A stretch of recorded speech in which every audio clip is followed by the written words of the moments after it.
Bom dia, gente. Vocês estão bem? Vocês estão felizes? Vocês estão gratos? Aleluia. A palavra hoje vai ser boa. Quem está animado aí? Hoje nós vamos tratar do início do chamado Apocalipse de Isaías. Ali, a partir do capítulo 23 do livro de Isaías, nós temos essa seção.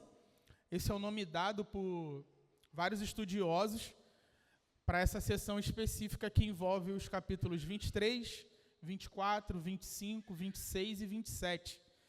Ele é chamado assim por destacar um estilo assim bem peculiar na qual Isaías vai discorrer ali uma temática bem escatológica.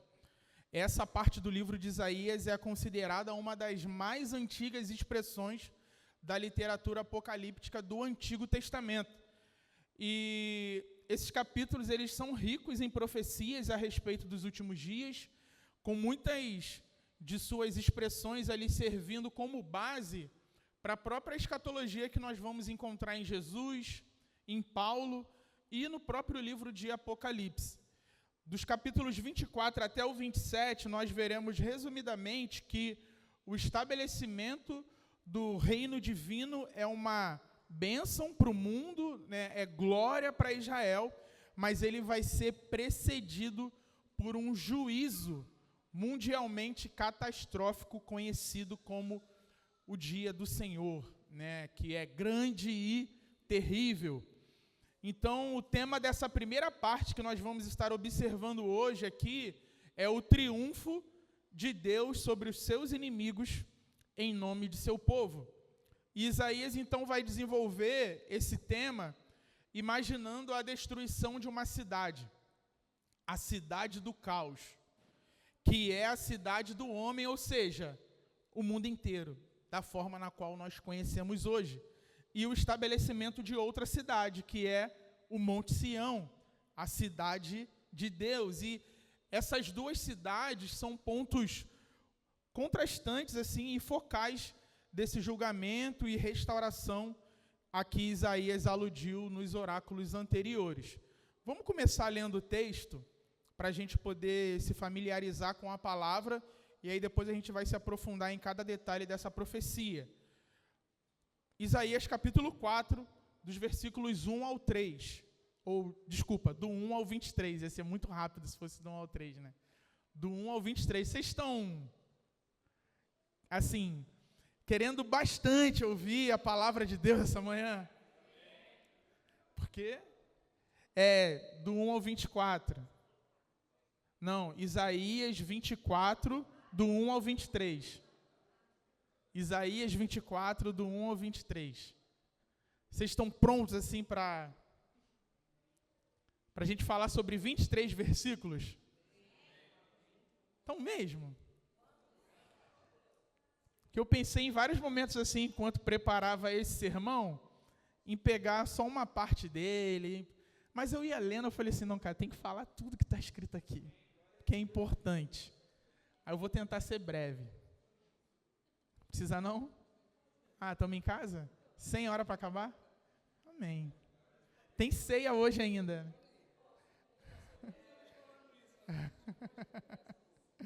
Aleluia. Quando estava no estúdio ficava, né? Não, gente, quando a gente for para o nosso espaço, vai acabar isso, porque não vai ter hora para acabar. Então, acho que a gente pode começar a colocar em prática, né? Aleluia. Glória a Deus. Vamos lá. Eis que o Senhor vai devastar e desolar a terra, vai transformar ou vai transtornar a sua superfície e dispersar os seus moradores. O mesmo vai acontecer com todos, com o povo e com o sacerdote, com o servo e com o seu senhor, com a serva e com a sua dona, com o comprador e com o vendedor, com o que empresta e com o que toma emprestado, com o credor e com o devedor. A terra será completamente devastada e totalmente saqueada, porque o Senhor é quem proferiu esta palavra. A terra pranteia e murcha, o mundo enfraquece e murcha, enfraquecem os mais nobres do povo da terra. A terra está contaminada por causa dos seus moradores, porque transgridem as leis, violam os estatutos e quebram a aliança eterna. Por isso, a maldição consome a terra, e os que habitam nela se tornam culpados. Por isso, os moradores da terra serão queimados, e poucas pessoas restarão. O vinho pranteia, a videira murcha, e gemem todos os que estavam de coração alegre. Cessou o som alegre dos tamborins, acabou o ruído dos que exultam, cessou o som alegre da harpa. Já não se bebe vinho entre canções, a bebida forte é amarga para os que a bebem. A cidade caótica está demolida, todas as casas estão fechadas e ninguém consegue entrar. Gritam por vinho nas ruas, todo o riso desapareceu, a alegria foi banida da terra. Na cidade só restou a desolação e o portão está em pedaços. O que acontecerá na terra, no meio dos povos, é como o sacudir da oliveira no tempo da colheita e o rebuscar das parreiras depois que acaba a vindima. Eles levantam a voz e cantam com alegria. Por causa da glória do Senhor, exultam desde o mar. Por isso, no Oriente, deem glória ao Senhor, e nas terras do mar, glorifiquem o nome do Senhor, o Deus de Israel. Dos confins da terra, ouvimos cantar, glória ao justo. Mas eu digo, estou definhando, ai de mim. Os traidores estão traindo, sim, os traidores só tramam traições. Terror, buracos e armadilhas esperam por vocês, moradores da terra. Aquele que fugir da voz do terror cairá no buraco, e se sair do buraco, será apanhado na armadilha, porque as represas do alto se abrem e tremem os fundamentos da terra. A terra será totalmente quebrada, a terra ficará completamente despedaçada, a terra será violentamente sacudida. A terra vai cambalear como um bêbado e balançar como uma cabana. A sua transgressão pesa sobre ela. Ela cairá e nunca mais se levantará. Naquele dia, o Senhor castigará nas alturas os exércitos celestiais, e na terra castigará os reis da terra. Serão ajuntados como presos em masmorra e encarcerados num cárcere, ou encerrados num cárcere, e depois de muitos dias serão castigados. A lua ficará corada de vergonha e o sol se envergonhará quando o Senhor dos exércitos reinar no Monte Sião e em Jerusalém, e diante dos seus anciãos haverá glória. Bela passagem para um domingo de manhã, né, gente? Coisas leves. Isaías 24 é uma das passagens mais claras ao esboçar o panorama global do fim dos tempos. O profeta ele descreve a gravidade da manifestação das trevas no mundo, na sociedade, no meio ambiente e no próprio psicológico das pessoas, o impacto psicológico que esse dia, que esse tempo vai causar em aqueles que estiverem habitando na terra. E tem um nome mais conhecido e muito assim mais familiar para descrever o que nós acabamos de ler aqui através das palavras do profeta Isaías. Alguém sugere esse nome? De um período, no fim, grande tribulação. Aqui nós temos o mundo inteiro em crise no final da história. É uma passagem que, inclusive, contém muitas conexões com a narrativa que nós encontramos ali na história de Noé. Também aquilo que nós vemos na Torre de Babel, a dispersão que acontece ali Existem muitas conexões com esses julgamentos passados da parte de Deus. A gente vê que tem um padrão nos juízos de Deus que ele vai se repetindo ao desenvolver da história, né? E, obviamente, ali com as suas peculiaridades dadas ali às necessidades também do tempo. Então, como o próprio Jesus vai falar no seu sermão profético lá em Mateus 24, o que nós veremos nesse tempo é algo que nunca foi visto na história. Vai ser uma tribulação como nunca antes nenhum morador da terra tenha experimentado, né? Vai ser algo de fato terrível. Assim é o que Deus fará na grande tribulação. Falando num bom carioquês, né, a chapa vai esquentar. Ou como diria o Mateus, o bagulho vai ficar sério. Né, Mateus? Ou doido. Então, Isaías 24, a porção que nós vamos estar aprofundando um pouco mais essa manhã, vai falar sobre o juízo universal. Esse trecho do capítulo 24, ele marca uma mudança dos juízos. Nós vemos ali do capítulo 13 até o 23 de Isaías, ele está falando sobre juízos acontecendo em nações específicas.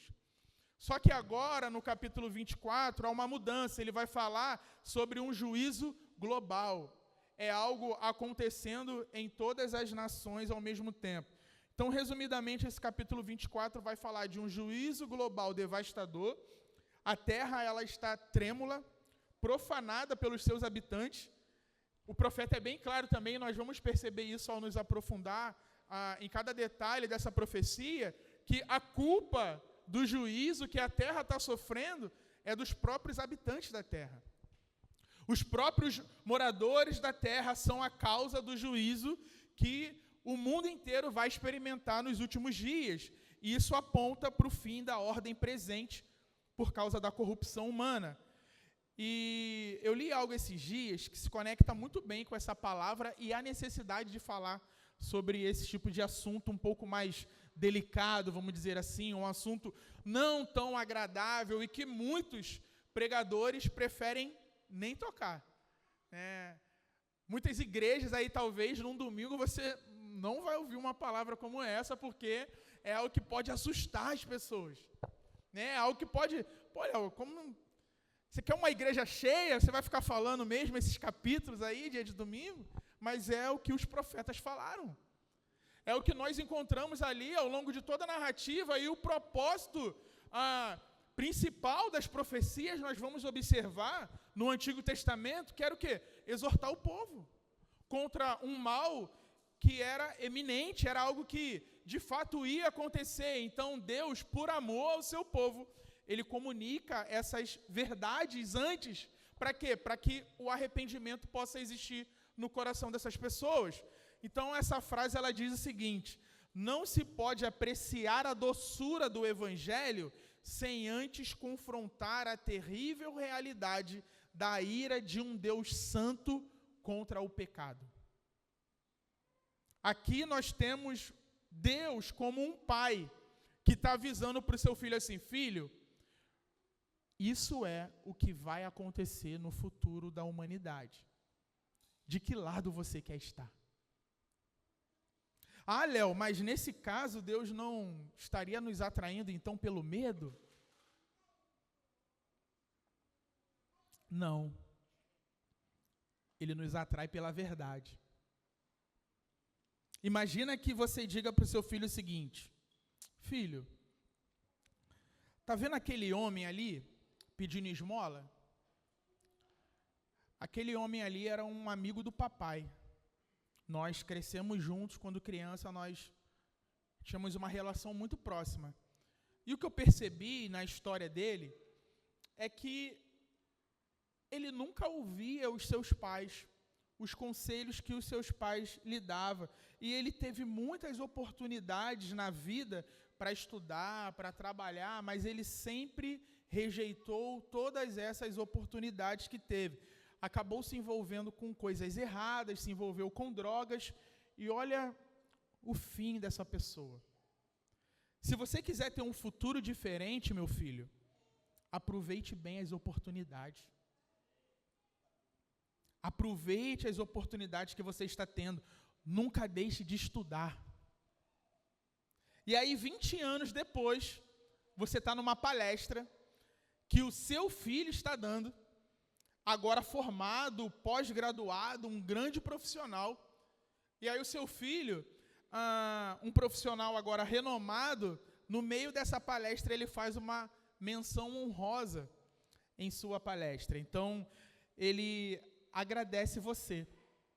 No meio da palestra ele fala assim, olha, eu gostaria de agradecer o meu pai, porque quando eu era criança, ele nunca escondeu a realidade do que poderia ser o meu futuro, caso eu não estudasse.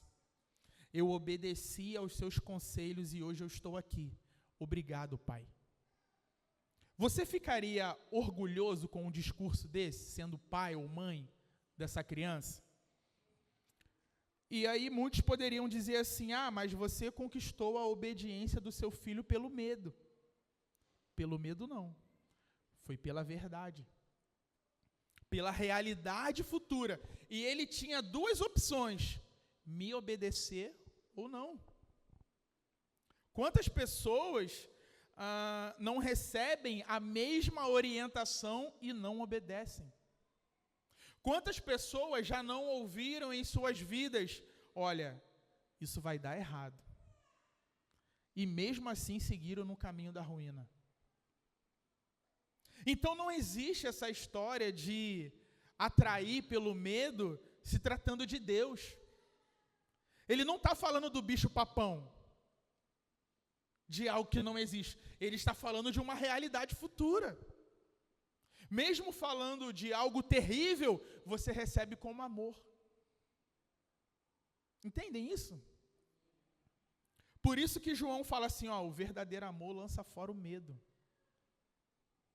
Se você ler o que João estava falando nesse contexto, ele estava falando de coisas difíceis. E a tendência, quando nós ouvimos a respeito de um futuro terrível, humanamente falando, é o quê? Ficar com medo. Só que ele fala assim, calma, o verdadeiro amor lança fora o medo. Deus comunica isso por causa do amor. Então, talvez o que você precisa é entender o amor de Deus. É entender o amor que está nas suas palavras, mesmo quando elas são duras. Mesmo quando as suas palavras são difíceis de engolir. Aí você entende assim, ele está me amando.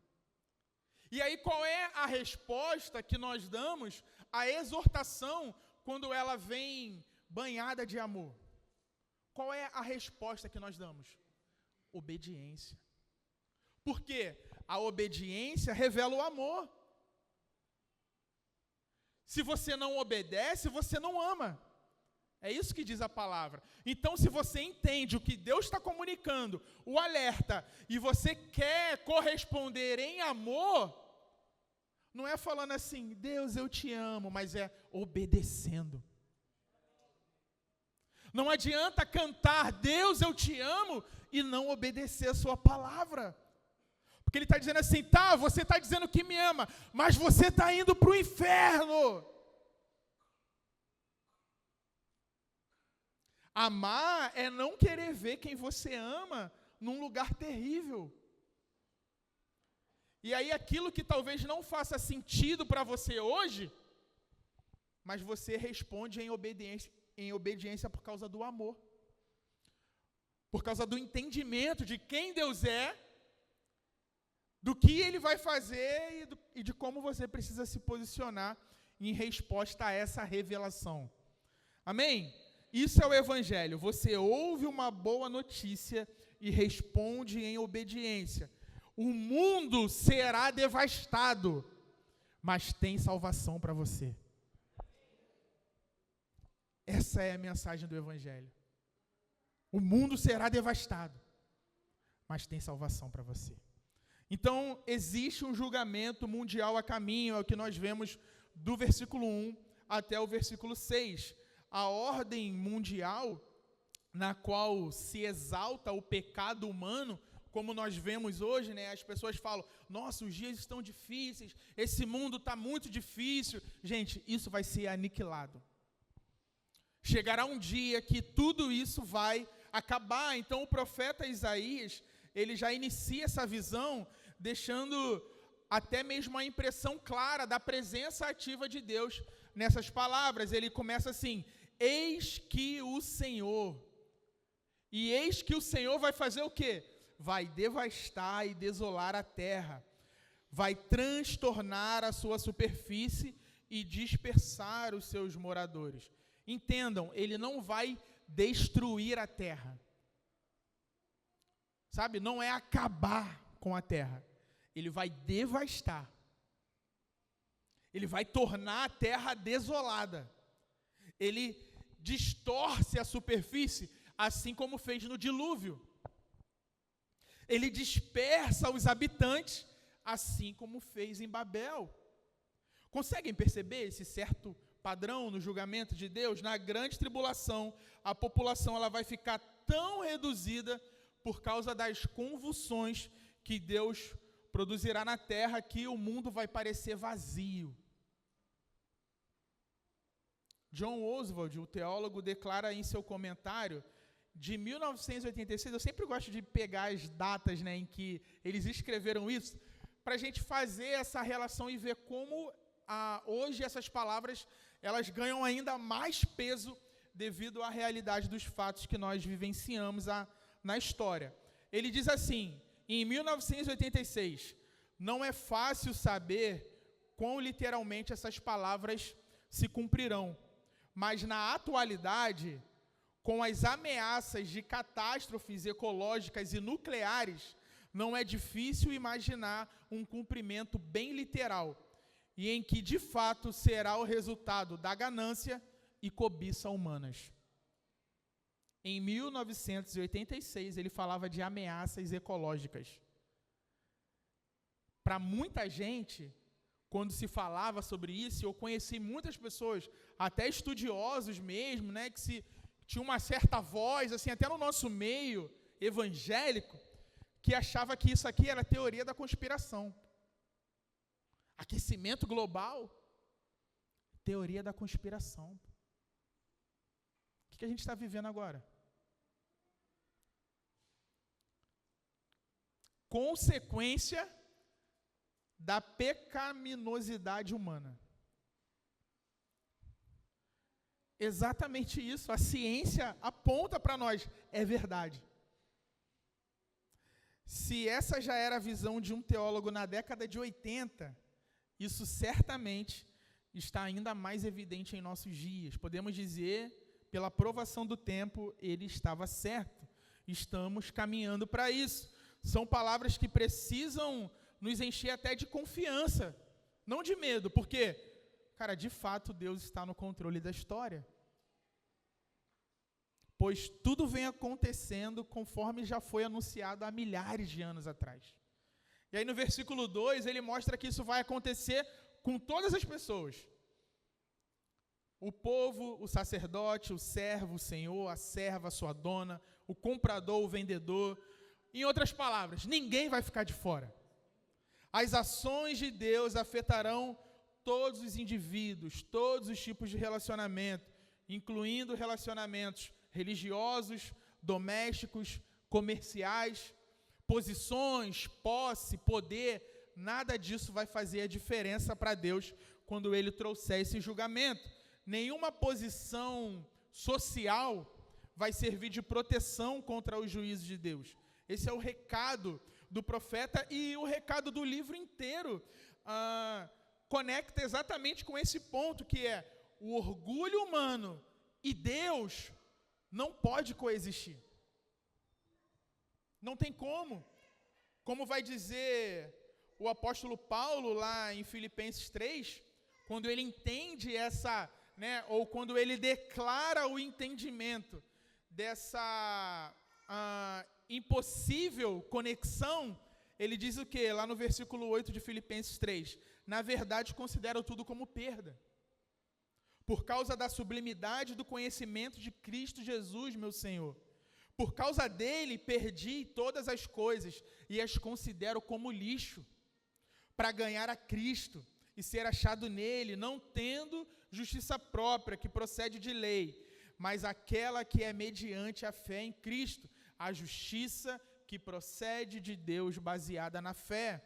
O que eu quero é conhecer a Cristo e o poder da sua ressurreição, tomar parte nos seus sofrimentos e me tornar como ele na sua morte, para de algum modo alcançar a ressurreição dentre os mortos.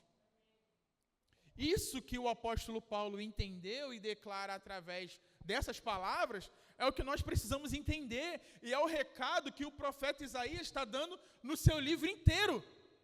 Abre mão do orgulho, abre mão da soberba, abre mão da arrogância. Pare de confiar nos falsos deuses que esse mundo promove. Não abrace os ídolos. Submeta-se a Deus. Reconheça a grandeza de Deus. Como nós cantamos aqui essa manhã. Grande é o Senhor. Versículo 3. A terra será completamente devastada e totalmente saqueada, porque o Senhor é quem proferiu essa palavra. Então, o cenário do fim é como um cenário de guerra. É um cenário de opressão, né, ali onde a ganância tomou conta e fez com que os próprios seres buscassem essa destruição. E o mais importante aqui é a certeza do cumprimento dessas palavras, porque ele está falando, porque o Senhor é quem proferiu essa palavra. E aí no versículo 4 e 5, a terra pranteia e murcha, o mundo enfraquece e murcha, enfraquecem os mais nobres do povo da terra, a terra está contaminada por causa dos seus moradores, porque transgridem as leis, violam os seus estatutos e quebram a aliança eterna. Então, a humanidade pecadora, ela mesma foi a responsável por corromper o seu ambiente, porque ela se recusou em andar em aliança com Deus. Não existe ameaça ambiental maior do que a própria humanidade na condição pecaminosa. O ódio, ele polui a terra tanto quanto a água de esgoto. Conseguem perceber isso? A desonestidade polui a terra tanto quanto a gasolina queimada pelos ônibus trafegando pela cidade. O nosso pecado. Quanto mais poluição, mais a expectativa de vida vai sendo diminuída, não é isso? A ciência está aí para nos provar isso também. As leis espirituais, elas são tão rígidas quanto as leis físicas do universo. Não tem como você quebrar uma lei física. Nós não quebramos, nós chocamos contra elas.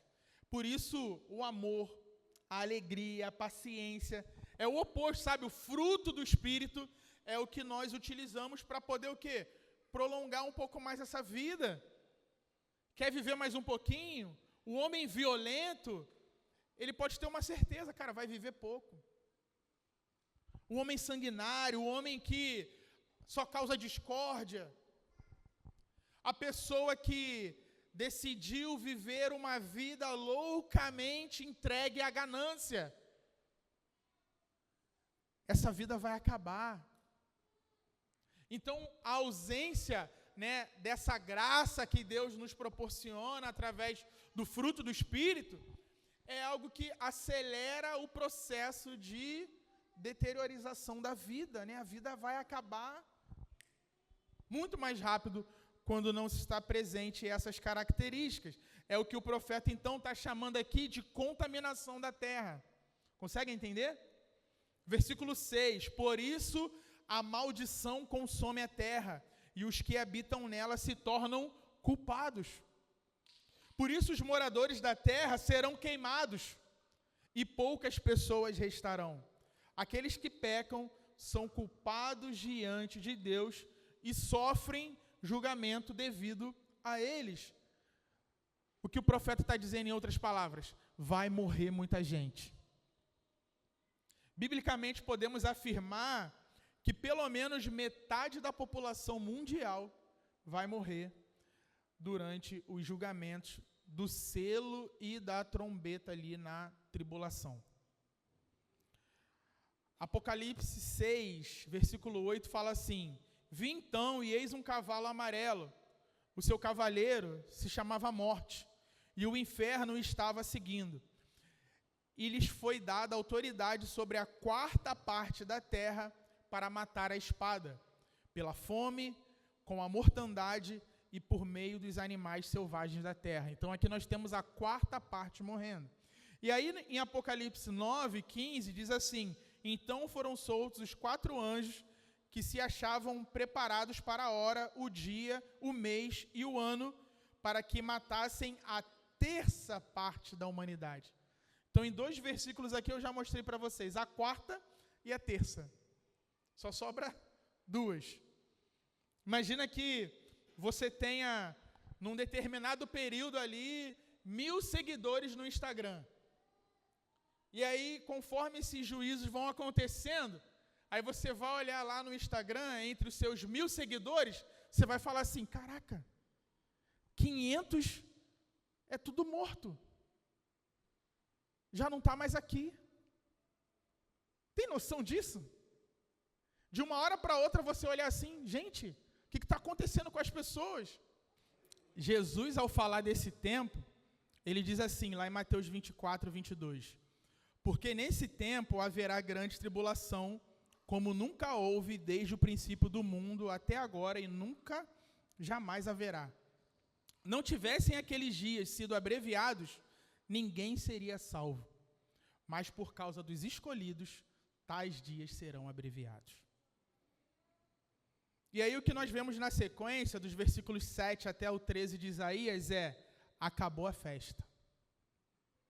Isaías libera um poema que expõe os efeitos do pecado humano. Acho que eu não falei isso no início, tá, gente? Mas aqui a gente está diante de um poema. Que fofinho, né?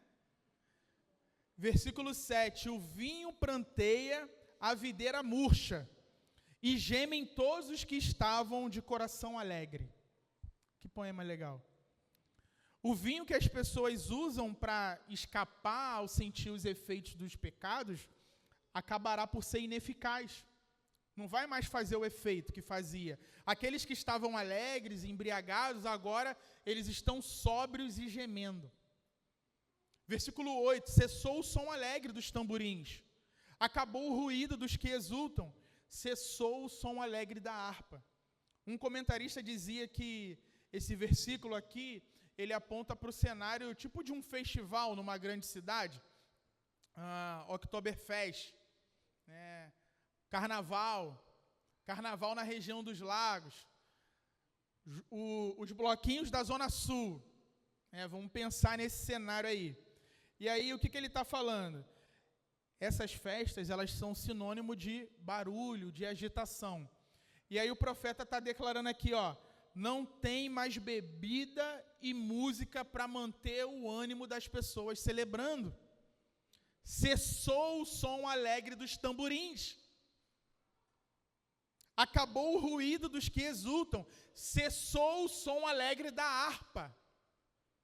Para a versão mais atualizada, do cavaquinho, vamos dizer assim, que seria o que anima os blocos hoje. Porque na época o que tinha era a harpa. Aí a gente pode dar essa atualizada. Então, quando os juízos de Deus eles sobrevêm à terra, todos os nossos preparativos festivos, eles desaparecem. Os que dependem de seus próprios recursos de alegria não vão encontrar mais nenhum. Consegue entender isso? A necessidade que essas pessoas têm é de música e bebida. É isso que as deixa alegres. E aí, qual é a diferença dessas pessoas para o povo de Deus? É que a nossa alegria está no Senhor. Então, um povo que conseguiu encontrar a sua alegria no Senhor, nesse tempo a alegria não cessa, porque ela provém de Deus. Mas quando ela provém do som das músicas, dos tamborins, do cavaquinho, do violão, vai acabar. Não vai ter mais essa fonte, sabe? E quando a gente fala assim, parece que a gente está falando só de quem está fora da igreja, né? Não, isso aí, graças a Deus, não é um problema para mim. Mas o problema é que até mesmo dentro da igreja, existem muitas pessoas que vão para aquele ambiente por causa do que aquele ambiente proporciona. Tem uma música legal, né? Assim, às vezes a pessoa ela quer congregar numa igreja, ela vai o quê? Avaliar a música do culto. Tipo assim, pô, a música é boa. Acho que eu posso congregar aí. Mas calma aí, o que a gente está buscando? E dentro das igrejas tem um monte de gente assim. Aí pega a Tainá que canta muito, assim, cara, pô, vou fazer a Tainá uma popstar, vou botar ela aqui cantando e a galera vai vir para cá porque, irmão, é The Voice. Entendeu? É pique The Voice. E aí a igreja sempre vai estar, um monte de gente aqui, uau, tem uma menina lá, meu amigo, tem um baixista lá que ele tem um molho. O Vitor. Tô brincando. PH tem um molho, todo mundo fala, né? Até a americana veio aí e ficou elogiando ele, né? Best man. Então, gente, a música e todo o barulho que o profeta está dizendo aqui, para muitas pessoas, é só distração. Elas não foram mudadas por dentro. O evangelho não afetou a vida dessas pessoas ao ponto delas irem para esse lugar que nós, né, entendemos e reconhecemos como igreja, o local do culto, o local da nossa reunião, com o coração no lugar certo, naquilo que deveria fazer, ou naquilo que deveria ser a fonte da sua alegria, mas a sua alegria estava nas coisas, nas atividades. Tem gente que, se você tirar as atividades que ela faz na igreja, não sobra mais nada. Ai, acabou a minha alegria. Por quê? Tiraram o meu ministério.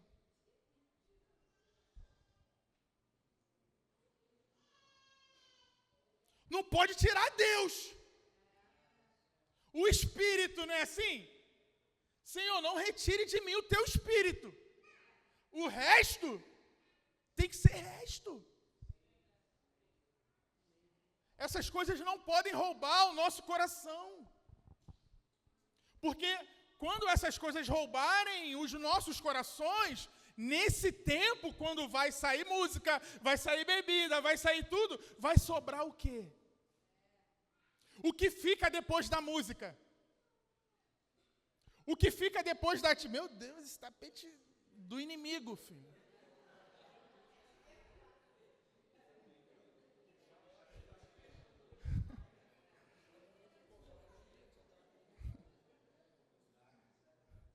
Vou dar muito trabalho para o editor do vídeo aí, né?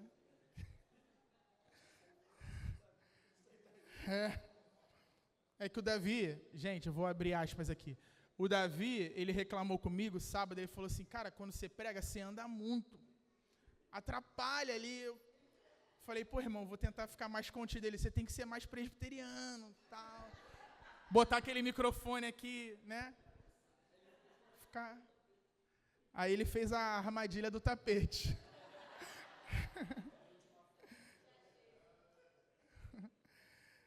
Vamos seguir. No versículo 9, aí o profeta ele está dizendo assim, já não se bebe vinho entre canções, a bebida forte é amarga para os que a bebem. Então, o ato de beber aqui, nesse cenário, é algo que não visa mais a alegria. Né, parece que o único propósito da bebida para essas pessoas é o esquecimento. É beber para esquecer dos problemas, não é assim? Né, eu vou beber para esquecer dos problemas. Aí o que vai acontecer na grande tribulação é que não vai mais funcionar. Não vai ter mais beber para esquecer dos problemas. Quando, na verdade, o propósito da bebida não deveria ser esquecer dos problemas, mas promover alegria, sem excesso. Né? Tem uns irmãos que a gente tem que, calma aí, varão. Vai dar lugar para o velho homem, não. Então, vai ser um tempo sem motivo para música e vinho. o profeta ele está falando de um tempo terrível, onde não vai ter espaço para aquilo que só é agradável hoje. E aí agora o foco ele muda da bebida para a cidade onde está rolando esse festival, no versículo 10. A cidade caótica está demolida, todas as casas estão fechadas e ninguém consegue entrar. Então, em vez de ser uma metrópole radiante, jovial, né, vamos imaginar Nova York, né, uma cidade movimentada, só vai sobrar ruínas. Sabe Machu Picchu, lá no Peru? Alguém já viu vídeo, foto ou já foi lá? Só ruína. Mas hoje virou um sítio arqueológico e instagramável, né? É um monte de pedra, mas a gente chega lá e fica maneiro no Instagram. Mas o que vai sobrar do mundo, ou boa parte do mundo, vai ser isso. Ruínas, portões quebrados, só pedra. Nós vamos ter uma terra com falta de sentido, sabe? Mas ela será assim para pessoas que viveram vidas com ausência de sentido também. Que o seu sentido estava nas coisas. E aí, quando tudo isso for retirado, não vai sobrar mais nada. Uma terra sem sentido para pessoas com vidas sem sentido. Viram como não faz sentido a tribulação não ser algo na qual a igreja vai passar? Ou toda a humanidade vai presenciar, vai atravessar esse momento da história? Por tudo que o profeta está dizendo. Por quê? No versículo 11, gritam por vinhos nas ruas, todo o riso desapareceu, a alegria foi banida da terra. Versículo 12, na cidade só restou a desolação e o portão está em pedaços. Ou seja, é a cidade do caos. Num mundo onde a vida, né, ou o próprio mundo mesmo ali não tem mais sentido, não é algo apenas ruim, é impossível viver nesse lugar. Então, muitos vivem hoje apreciando e glorificando homens, como se o mundo estivesse cheio da glória dos homens. Mas virá o tempo em que descobrirão o que o profeta viu lá no começo, lá no capítulo 6. A terra está cheia da glória de Deus. E essa glória de Deus é terrível para a impiedade. Vocês lembram o que ele faz quando ele tem a visão dos anjos declarando lá? Aí eles falam, a terra está cheia da glória de Deus. Aí qual é a resposta que Isaías dá para essa revelação? Ai de mim. Ai de mim, por quê? Porque eu sou um homem de lábios impuros. E aí vem o anjo lá e pega a brasa do altar e coloca na boca dele. E aí, não sei se vocês lembram, mas ele recebe uma palavra nesse momento.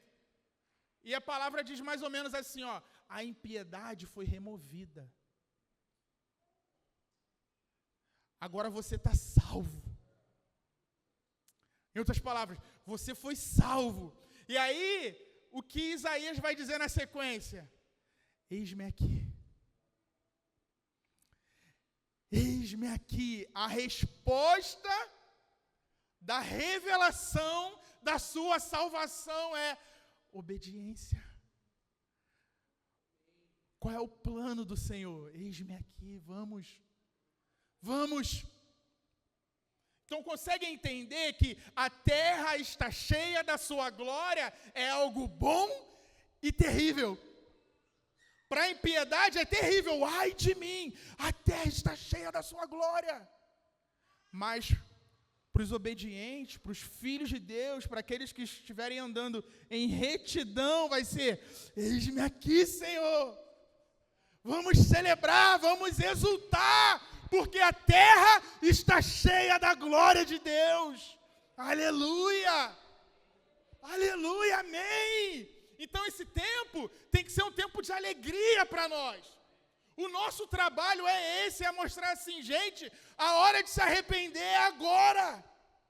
Para que quando chegar esse tempo, você não diga, ai de mim, mas você diga, glória a Deus. A tribulação não é para trazer medo, mas é para trazer esperança, porque quando a grande tribulação estiver acontecendo, existe algo que está muito próximo. O retorno de Jesus. Breve virá. Aleluia! Glória a Deus pela grande tribulação. Vem! Vem logo! Eu quero Cristo. Sabe? É o coração do apóstolo Paulo. Eu considerei tudo como perda. Sabe, nada mais me interessa aqui nessa terra. Pode vir em grande tribulação, porque eu quero que venha depois. Aleluia. O versículo 13. O que acontecerá na terra, no meio dos povos, é como sacudir da oliveira no tempo da colheita e o rebuscar das parreiras depois de acabada a vindima. Então, o julgamento de Deus na terra será como uma colheita na qual ele remove as azeitonas de uma oliveira. Deus virá como quem colhe as uvas também, ele usa aqui como esse exemplo, as uvas que restam depois da colheita principal, sabe? Imagine uma pessoa vem ali colhendo as uvas, mas aí restaram algumas uvas. E aí Deus está falando assim, ó, não vai restar não, vai vir depois e vai colher tudo que sobrar. Ninguém vai ser esquecido. O que precisa ser removido, será removido. Apocalipse 14, do 19 ao 20, diz assim, então o anjo passou a sua foice na terra, ajuntou os cachos da videira da terra e os lançou no grande lagar da ira de Deus. O lagar foi pisado fora da cidade, e correu sangue do lagar, chegando até a altura dos freios dos cavalos, numa extensão de cerca de 300 quilômetros. 300 quilômetros de sangue na altura do freio dos cavalos. É muito sangue, gente. Mas haverão algumas pessoas restantes no final da colheita. Um remanescente sobreviverá. Mateus 24, 13. Aquele, porém, que ficar firme até o fim, será salvo. Aleluia. E esses remanescentes nós vemos aqui na sequência, a alegria dos justos, versículos 14 até o 16. Eles levantam a voz e cantam com alegria por causa da glória do Senhor, exultam desde o mar. Então, uma das características dos capítulos 24 até 27, esse pequeno apocalipse de Isaías, lembra, né, que eles... essas profecias, elas lembram muito aquele padrão que nós encontramos no próprio livro de Apocalipse, que é julgamento, cântico de louvor, ações de graça, julgamento, cântico de louvor, ação de graça, julgamento, é sempre ali, né, intercalando canções de ação de graça e julgamento vindouro. E essas pessoas, elas reconhecem que o Senhor é o responsável pelo seu livramento e rende-lhe a glória devida ao seu nome. E aí o próximo versículo é uma prova clara disso, que ele fala no versículo 15. Por isso, no Oriente, deem glória ao Senhor, e nas terras do mar, glorifiquem o nome do Senhor, o Deus de Israel. Em outras palavras, o Senhor será louvado em toda a terra, mesmo em meio à tribulação dos últimos dias. Tanto Israel, quanto as nações gentílicas, deverão louvar a Deus em meio ao caos. Há um contraste aqui entre a cidade dos homens e a cidade de Deus. Uma é humilhada, esquecida, destruída, e a outra é um lugar de segurança, um lugar de abundância, um lugar de vida. O riso do mundo se cala, mas o cântico do povo de Deus permanece. A resposta do povo de Deus nos últimos dias vai ser o início dessa grande peregrinação que nós faremos até Sião, para honrar o Senhor. Miqueias, capítulo 4, versículo 1, deixa isso claro. Nos últimos dias, o monte do templo do Senhor será estabelecido no alto dos montes e se elevará sobre as colinas, e para ele afluirão os povos. Então, o que nós precisamos fazer diante dessa palavra? Viver como remanescente. Como nós podemos ser esse tipo de gente que vai cantar louvores em meio ao caos? Essa tem que ser a provocação dessas palavras do profeta para nós.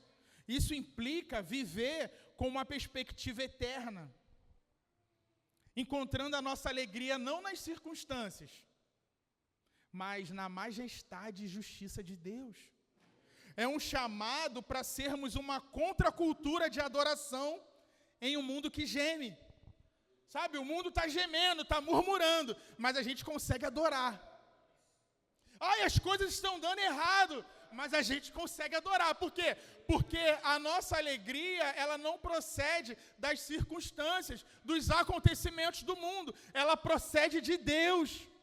E Deus é uma fonte inesgotável de alegria. Então, enquanto nós estamos buscando a nossa alegria no Senhor, nós teremos motivo para nos alegrar, nós teremos motivo para sorrir, nós continuaremos sorrindo, e as pessoas vão olhar e vão falar: nossa, eles estão bêbados, o mundo está um desastre, e eles estão rindo na cara da morte. Como assim? Deus.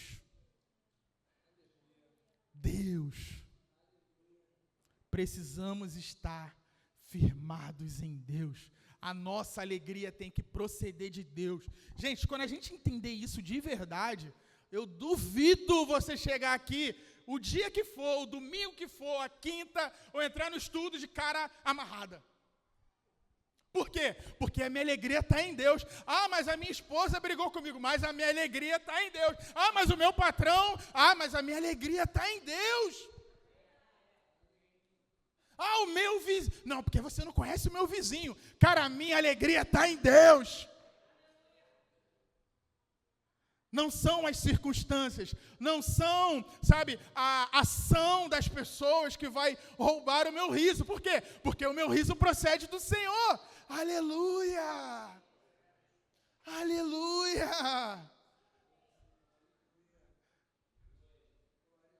Dá um sorriso aí, Cleitinho. Pô! Cleitinho está sempre sorrindo, cara. Neném. Cadê ele? Está no banheiro? Ele está rindo lá agora, eu tenho certeza. Ele deve estar assim, ó.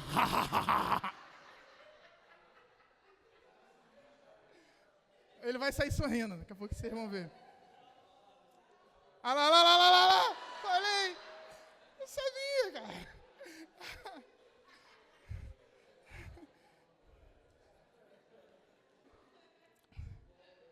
Você vive louvando ou gemendo?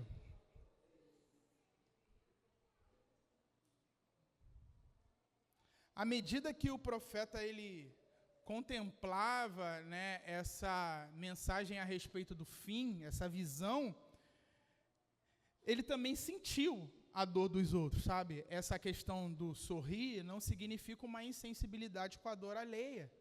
Ele sentiu a dor dos que estavam se perdendo também.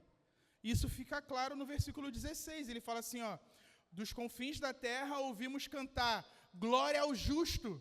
Ou seja, o povo de Deus está se alegrando, aleluia. Mas eu digo, estou definhando, ai de mim. Os traidores estão traindo, sim, os traidores só tramam traições. Ele está falando assim, tem um povo se alegrando, mas tem um povo se perdendo, tem um povo que está morrendo, que está indo para o inferno. E o pior, eles não se arrependem. Os traidores só tramam traição.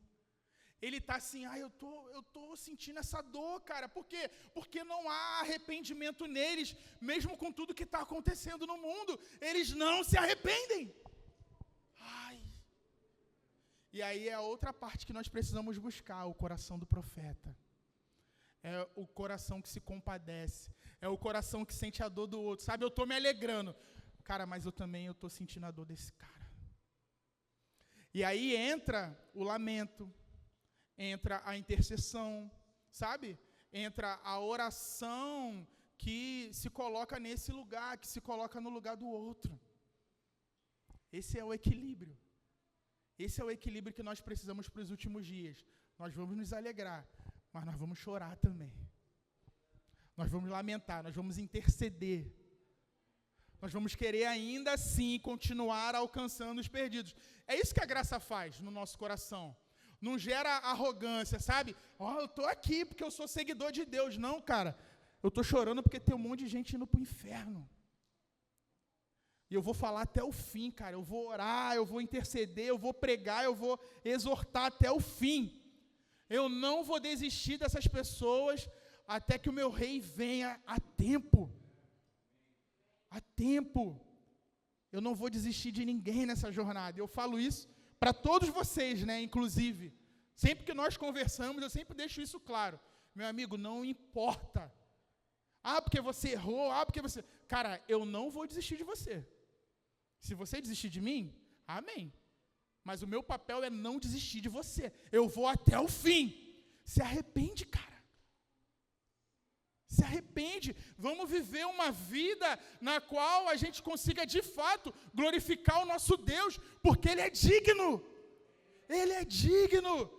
Ele não se alegra quando o impiedoso, sabe, vai para o inferno. Quando a pessoa morre na perdição. Não existe isso no coração de Deus. Bandido bom é bandido morto. Não, não existe isso. Bandido bom é bandido arrependido, pô. Bandido bom é bandido alcançado pela graça, transformado, sabe? Que glorifica o nome de Deus e mostra quem Ele é. E aí a sociedade fala assim, uau, como assim? Aí você vai e prega o evangelho. É por causa de Deus. Deus existe. Ele é grande, Ele é poderoso. Ele pega o cara, tira da lama e coloca ele nesse lugar aí que você está vendo agora. Esse é o meu Deus. Esse é o meu Deus. Essa é a mensagem do Evangelho. A salvação para nós.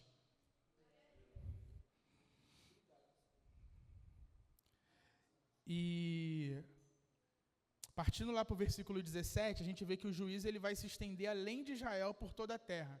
Versículo 17 e 18 mostra terror, buracos e armadilhas esperam por vocês, moradores da terra. Aquele que fugir da voz do terror cairá no buraco. Se sair do buraco, será apanhado na armadilha, porque as represas do alto se abrem e tremem os fundamentos da terra. Então, aqueles que são objetos do julgamento de Deus não serão capazes de escapar dele, porque ele usará as forças da natureza para julgá-los. Os impiedosos, eles vão experimentar nos últimos dias o que eles escolheram, infelizmente, um mundo sem a mão de Deus ordenando todas as coisas. E aí depois você, se você estiver anotando aí, você medita lá Apocalipse 6, do 12 ao 17. Isso fica muito claro também nessa porção. Versículo 19 diz que a terra será totalmente quebrada e a terra ficará completamente despedaçada e a terra será violentamente sacudida. Então, o que o profeta está dizendo em outras palavras, esse mundo não é o lugar onde você deve depositar a máxima confiança. Todas as coisas serão abaladas. Versículo 20, a terra vai cambalear como um bêbado e balançar como uma cabana. A sua transgressão pesa sobre ela. Ela cairá e nunca mais se levantará. Então o profeta compara a terra sob julgamento divino a um bêbado. A um bêbado em pé, prestes a entrar em colapso. E a uma velha cabana prestes a cair. Um bêbado, ele cai por causa da fraqueza interna. E uma cabana, ela cede por causa das pressões externas.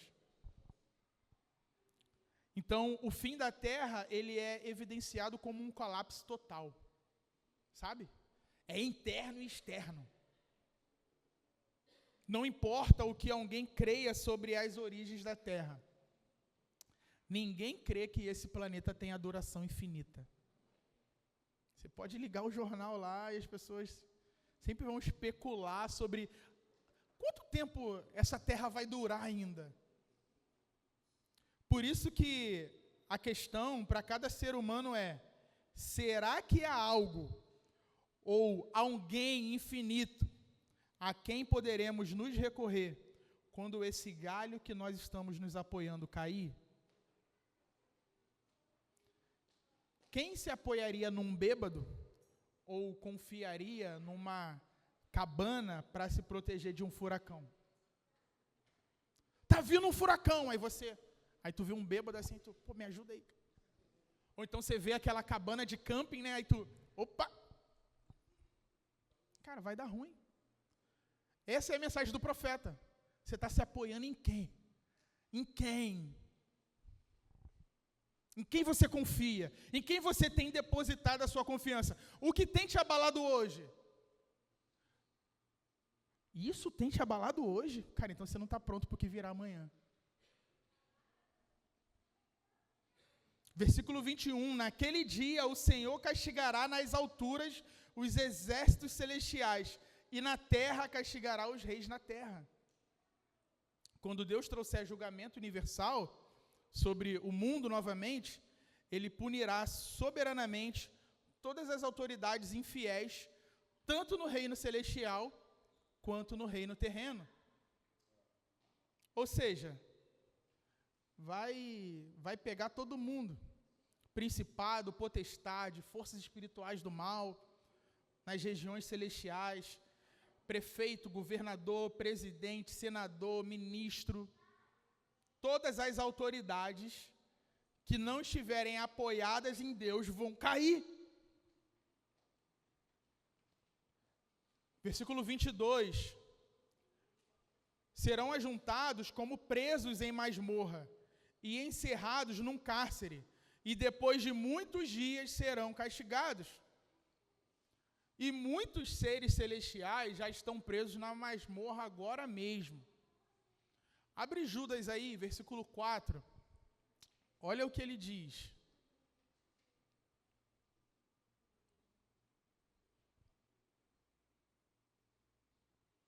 Judas 4. Pois certos indivíduos, cuja sentença de condenação foi promulgada há muito tempo, se infiltraram no meio de vocês sem serem notados. São pessoas ímpias que transformam em libertinagem a graça do nosso Deus e negam o nosso único, soberano e Senhor Jesus Cristo. Passa para o 5. Embora vocês já estejam cientes de tudo, uma vez por todas, quero lembrar-lhes que Jesus, tendo libertado um povo, tirando-o da terra do Egito, destruiu depois os que não creram. 6.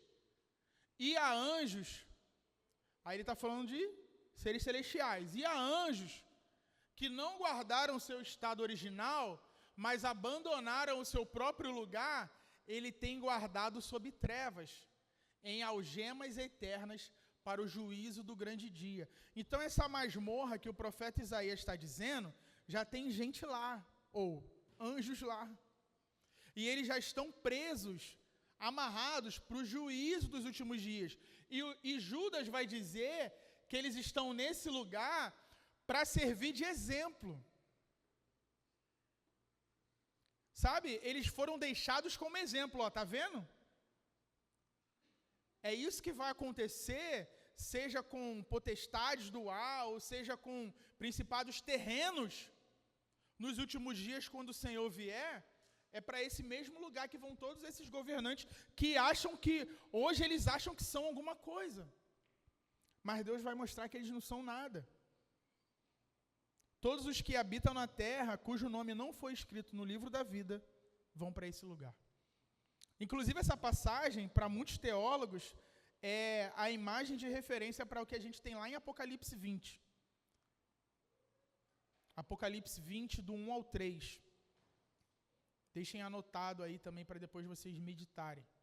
Então, provavelmente, essa expressão que ele usa, voltando lá para Isaías, ele fala assim, e depois de muitos dias serão castigados. Provavelmente essa expressão, muitos dias, se refere ao milênio. E aí percebem como faz sentido tratar então esse capítulo, ou esses capítulos, como o Apocalipse de Isaías? Ele tem muita relação com o Apocalipse e com palavras, né, ali da escatologia. Está muito conectado e serviu certamente de base para tudo aquilo que a gente lê ali nos apóstolos do Novo Testamento. Então a literatura apocalíptica, ela revela o segredo da estratégia divina projetada para dar esperança nos tempos sombrios. Martin Lloyd Jones, ele disse o seguinte: Isaías 24 é um vislumbre do fim dos tempos. Há ali um Deus soberano que não apenas observa, mas intervém, julgando e salvando. Todo cristão deveria viver com um olho na eternidade, pois este mundo é como um cálice que será virado. E aí no final desse capítulo não poderia ser diferente. Glória. O estabelecimento do reino de Deus superará qualquer glória existente. Versículo 23. A lua ficará corada de vergonha, e o sol se envergonhará, quando o Senhor dos Exércitos reinar no monte Sião e em Jerusalém. E diante dos seus anciãos haverá glória. A lua e o sol representam os mais gloriosos governantes da vida terrena, que o Senhor levantou um para governar o dia e a outra para governar a noite. Quem lembra? E aí o profeta, ele está dizendo assim, certo homem chamado Senhor dos Exércitos, ele vai se assentar no Monte Sião para governar toda a terra. E a sua glória será tão grande, mas tão grande, que a lua e o sol ficarão envergonhados pelo aparecimento de um governante muito mais glorioso.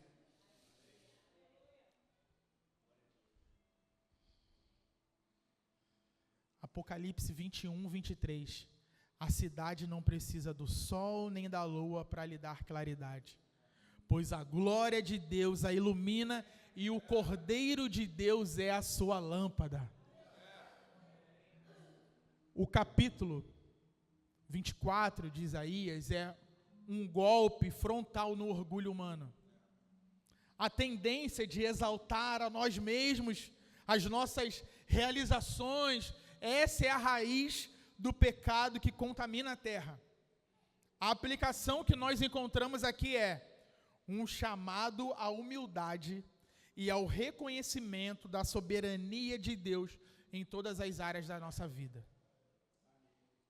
A visão aterrorizante de boa parte de Isaías 24 serve para nos fazer correr para a cruz. O único lugar onde a ira de Deus foi satisfeita. A visão do juízo não é para nos levar ao desespero, mas para nos fazer correr para um único abrigo seguro, a cruz. A cruz de Cristo. Cristo será a luz que iluminará todas as nações. Se estamos nele, não temos o que temer. Os pecadores da terra chamam por juízo. E o profeta aqui contempla a terra toda devorada por ele.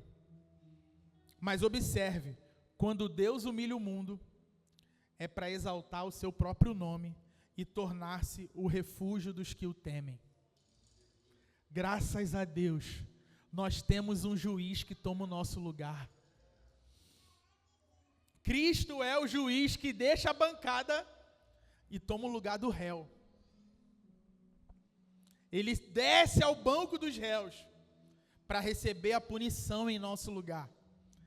Essa é a explicação do evangelho final para um capítulo de juízo. O juízo que merecíamos caiu sobre ele. Isaías 24 não é possível sem Isaías 53. O Criador, o Deus, o juiz, é o Redentor. Em um mundo que busca segurança em finanças, poder, status, tecnologia. Isaías 24 demonstra que tudo isso vai ser abalado. Nenhuma dessas coisas servirá de refúgio no dia do juízo. A única segurança verdadeira é estar em Cristo. Sigamos o Cordeiro.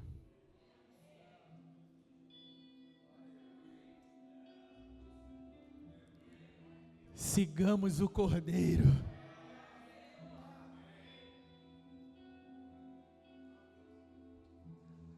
Em quem você tem depositado a sua confiança? Vou falar mais uma vez. Sigamos o Cordeiro.